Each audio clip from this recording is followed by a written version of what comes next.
In Athens, like many places around the world, housing means different things for different people. For some, finding it can seem impossibly out of reach. For others, it's a stable place to live. Some, both people and corporations, use housing as an investment to make money off of. And for many, housing is a reminder or a fear of having to move, of being displaced. But one thing that everyone wants is a safe place to lay their head at night, and a place that feels like home, with people that feel like a community. Athens Community Journalism asked around, can you imagine an Athens where everyone has an affordable and stable home, safe from displacement? I don't think they care. I can't see it. You know, and maybe again, I'm not paying attention to all the right things, but the progression that they've seen, like, just going back to my grandma, she's 93. Like, what are these people supposed to do? They've been here servicing the community I think my grandma's been here my entire life, for over 30 years. And, you know, her grandkids have to usher in and help her with certain things because they've increased the wages. I just don't see it happening. Can you imagine in Athens where everybody has access to affordable housing? No, but that would be nice. It would be nice. I think a lot of Athens residents feel like we're forgotten because of UGA and the priority of the students and their luxury housing and the resources and the investors that are allowed to come in and sully our beautiful city. You know, things like that really make me angry. I wish we could keep this more local. Athenians making money instead of, you know, out-of-state investors and big corporations. Pues sí, o sea, mi sueño es comprarme una casa, pero ahorita como está la economía, se me hacen las casas demasiado, el precio demasiado elevado. Y pues con el sueldo que estoy ganando no creo poder pagarla, o si la puedo pagar voy a estar siempre muy presionado por el pago de la casa. Can you imagine in Athens where everyone has an affordable and stable home, safe from displacement? I mean, I try to imagine it. I know it's going to be tough. I know it's going to be a long road. I know that I can be naive sometimes. I like to consider just being hopeful. I bet people were asked similar questions during the civil rights movement or pre-emancipation, you know, before slavery was ended, chattel slavery here in the U.S. And so there were people that came together, though, that could imagine a different type of future, a different way of being, a different way of existing. And it was those people that moved the needle little by little and kept chipping away until those things came crumbling down. And so I imagine housing affordability for everyone being one of those similar type things, you know, where we have to address capitalism. We have to address the horrors of capitalism, the exploitation, the egregious things that happen under capitalism, where people have this unchecked and unfettered ability to make as much money as possible when it relates to housing. But we do need good affordable houses. We got people out there on the street homeless and stuff like that. They need somewhere to go. And when I was growing up in the community, you didn't see too many people on the street like that. People in the neighborhood would take them in, but you don't have that now. People don't look out after people like they used to do when I was coming up. You know, they always told me to take a village to raise kids and stuff like that. It's not that now. Well, it started at the top with your councilman. You got to go down there to those meetings. We got to go down there and sit down with them and talk to them about it, and get a good understanding with them, and see what would it take. You know, we can talk about it all day long, but they don't want to control the zoning and how everything got to be zoned and this and that. Because there's a lot go into that. You know, there's a lot that people don't know. There's a lot. There's a lot. ACJ wanted to look at possible avenues to making this dream a reality.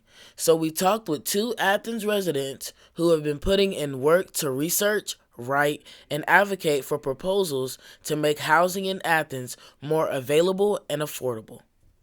Broderick Flanagan is a visual artist and community organizer, and also enjoys Latin dancing and hiking along rivers. ACJ spoke with Broderick in Newtown, where his grandmother, Teresa Flanagan, used to own 2 properties on Cleveland Avenue. But yeah, she was definitely the matriarch of our family and kept everything together. We used to have a lot of gatherings here at this home. We had a lot of family gatherings during the holidays, Thanksgiving, Christmas, birthdays, especially my grandmother's birthday. We would come here and just celebrate family, and everybody would congregate and come to this house. And a lot of people actually lived here too.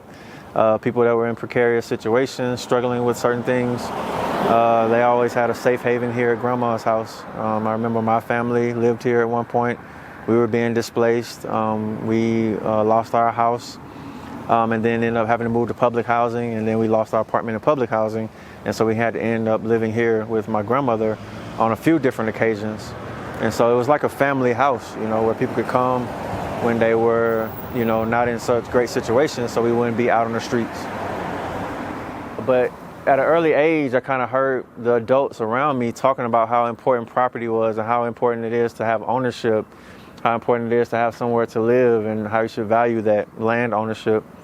And so that kind of shaped some of my early foundations about how important housing is and how crucial and sacred it is.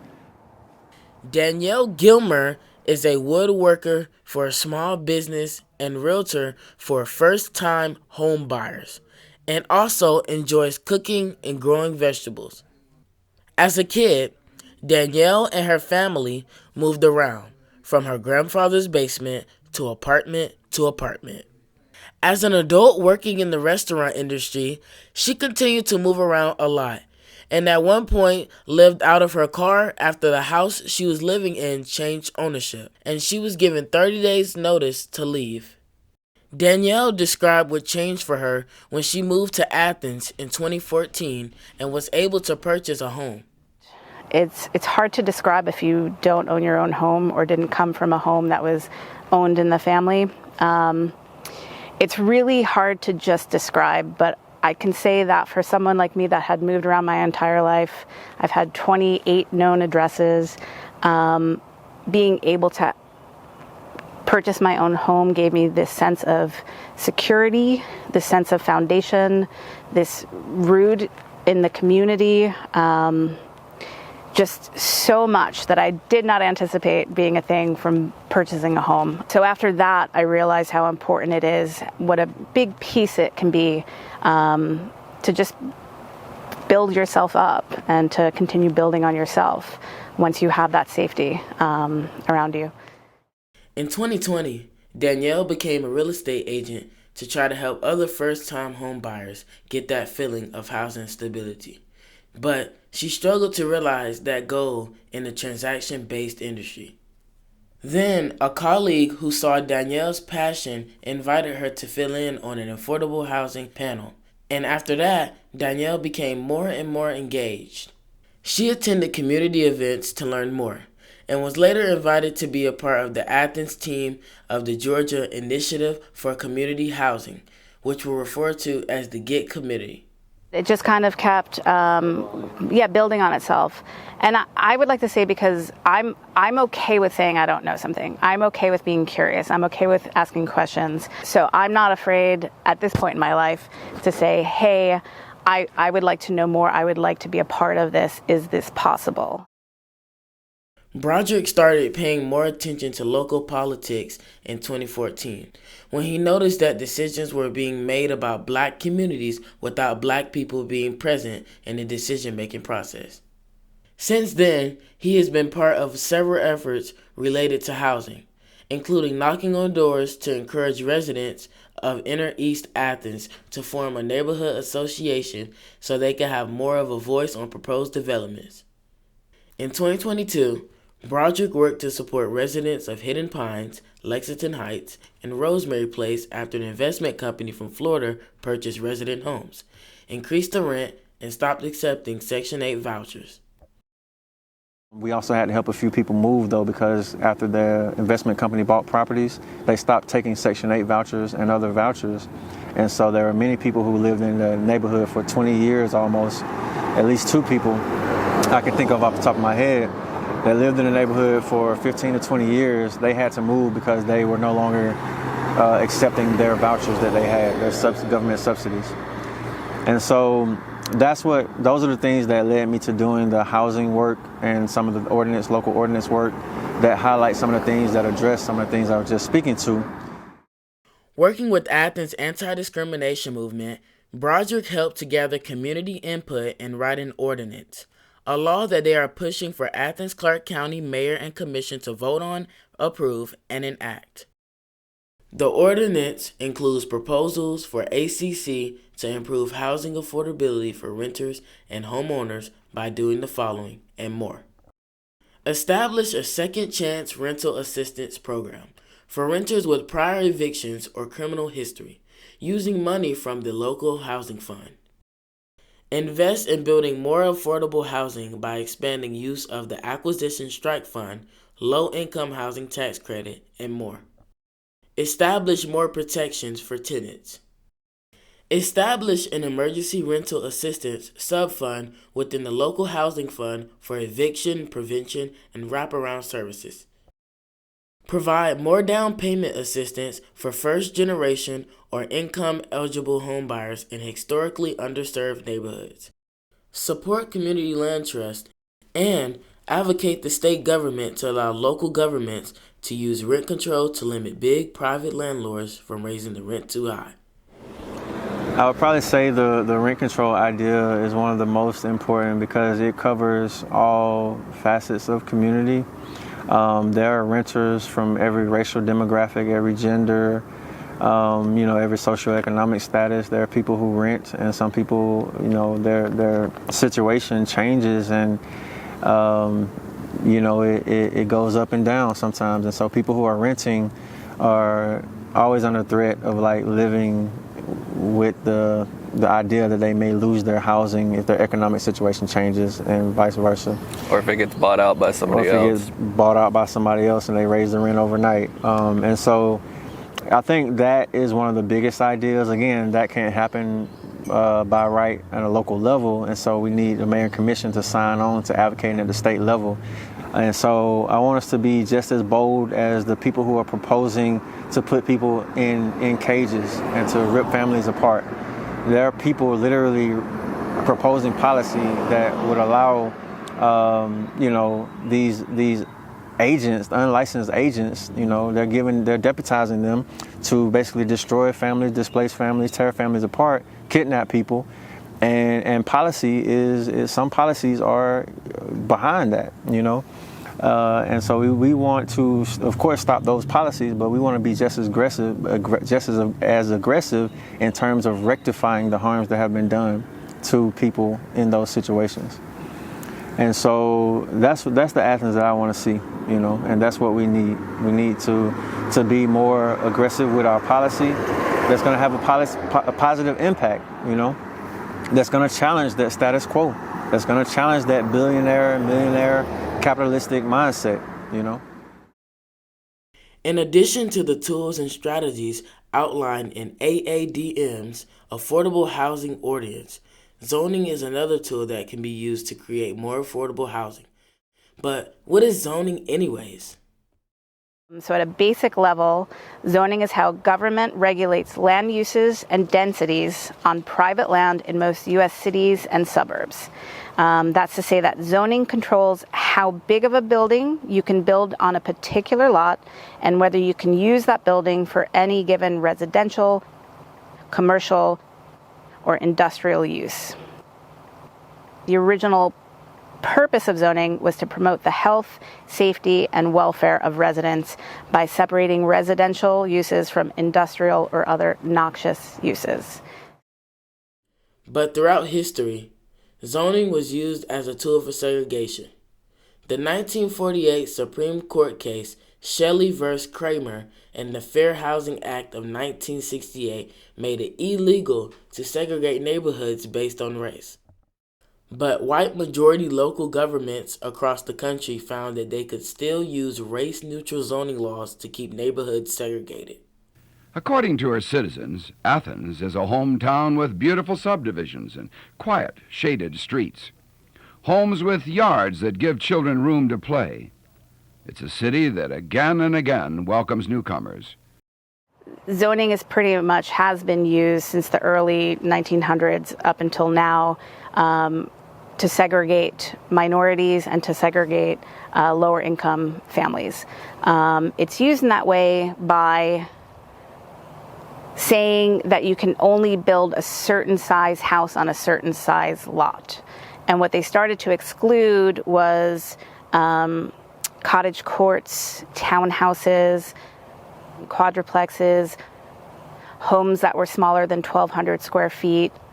So anything that was affordable became excluded from a lot of cities and suburbs in a way of segregating it without segregating it. We want to recognize that these are not new ideas. During the January 13th Mayor and Commission work session, Danielle and other members of the GET committee proposed 6 zoning changes intended to make housing more affordable. Right now, if you were to build on the minimum lot size, the minimum size house that is legal to build here in Athens, you're going to be spending, any developer, contractor, any local person who's building is still going to need to spend at least $200,000 to $300,000. That's just the scope and the size. You're purchasing the land, you're building the house. So a handful of the proposals that we have are to reduce the minimum size of the home, to make it legal to build smaller, to build starter homes, and to reduce the size of the lot needed to build those homes on. So you're already taking away 2 of the big top costs of building. The GIC committee also proposed to allow accessory dwelling units, infill townhomes, manufactured homes, lot subdivisions, and reduced parking minimums. The hope is that these changes will make it easier to build affordable homes primarily for the benefit of local residents, without creating an opportunity for student housing to overwhelm neighborhoods. Because what we're trying to do with these 6 ideas is to make more housing of every variety, but more specifically of the type that is smaller and more of the type that folks here in Athens are going to choose. When we talk about this with studentification of Athens, typically they have more money to spend. Typically they live, 4 or 5 to an apartment or a house and want to live close to downtown. At the March 3rd Mayor and Commission voting session, commissioners approved a resolution to direct the Planning Department to review each of the GIC committee's proposed zoning changes. They are expected to turn each one into an ordinance for Mayor and Commission to vote on, with votes expected to happen sometime this summer. You can access GIC's full proposal by going to the January 13th work session agenda, starting on page 16, or read more about it on Athens Politics Nerd's website. AADM has launched a petition for people to show their support for the Affordable Housing Ordinance. AADM's ordinance is available in legal language, plain English, plain Spanish, and via audio. There are many tools and strategies our community can use to create more affordable housing and protect people from displacement, and many people and organizations working to make it happen. For now, how can we get more people organized and engaged? Also, we can go out and voice our opinion of what we'd like to see done. I'd like to see all communities get behind this program, and see can we make it work. Pues yo pienso que nosotros como comunidad debemos de informarnos más de las nuevas leyes, saber cuáles cambios vienen. Okay. Entonces así también nosotros nos podemos preparar de alguna forma. Yeah, I mean, again, as somebody who's turning 50 this year and only getting really engaged in the last couple of years, it's hard to know where to start.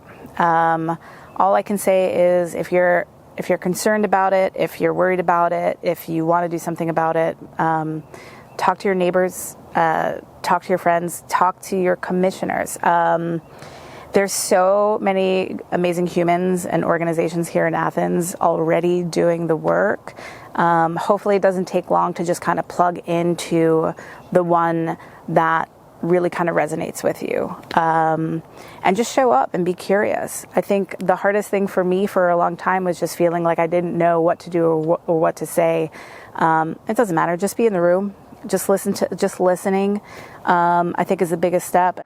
I think government, in its purest form, I'm not saying it operates like this today, but I'm saying in its purest form, it is designed in theory to balance things when they get out of whack. When things are disproportionately affecting a certain community, that's when policy is supposed to kick in. When things are unequal or not fair to certain communities, that's when policy is supposed to kick in to rectify, to redress, and to make sure that those harms don't happen to anyone else. And so I can imagine a future where housing is accessible, attainable, sustainable, and stable for families. And that's the Athens that I want to help to create. Last question. Since we're here at the View at NODA, I'm wondering, is this the type of place, the type of development that you would want to see more of? Yeah, this is really nice. Like, I can't remember the last time I seen a space where the kids can actually play and not get hurt, and for it to be low, I think it's income-based. I was telling my brother that helping him move in, like, bro, this is nice. Like, this is somewhere I can see people are staying and they're, it's going to give them a breath of fresh air. They can get their finances in order if they just take a little time to get the time to relax. And this just seems like look at it. It seems like this is exactly what we need. So the progression is there. It just, takes a little time, a little longer than some people got.